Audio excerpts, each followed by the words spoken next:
okugamba ebino wabe ebyokwerinda babire no babugana habatura abarukuhangarira mwaro gwa Rwenshama. Ukwambuka akazinga kano kuzacyambwa cyosireho mwenerebo mu bariya uko ari kuza kuvuga bati iwabo kunurwa se ubona ikimanyisa ki ngune imwe kumurabe mu byaha wareba urukuta wa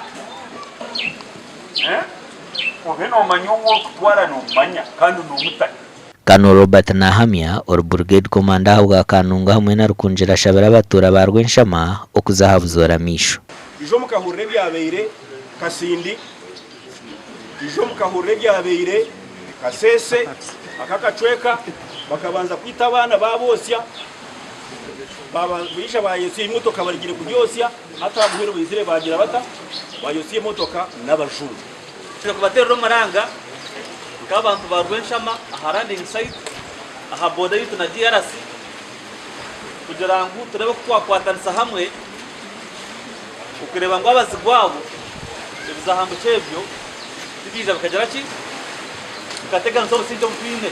ubwo mushiro nakwatanye ndini akatandika ari majoro ari Nyakakoma akaba kwatanye na 2 miliyoni 2 miliyoni emwe abasirikare amarine kubizire yashakuwa cendezaho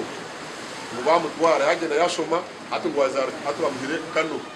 so kwa mwire kano mwena atayina ashuri atanduka mu rugo rwa binakora kare kwatanye nzitu no ben hizengwara iyo kwatombariya iyo kwateri yatu okabimwiyaho okamusuko misi arho abantu bariyar nankejar Nyakakomaho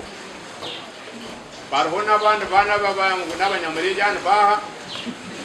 batahera abantu mbo bagiza bapazo myizo mu mbo batanga kuyobi Gasha kwa Dan Basivye.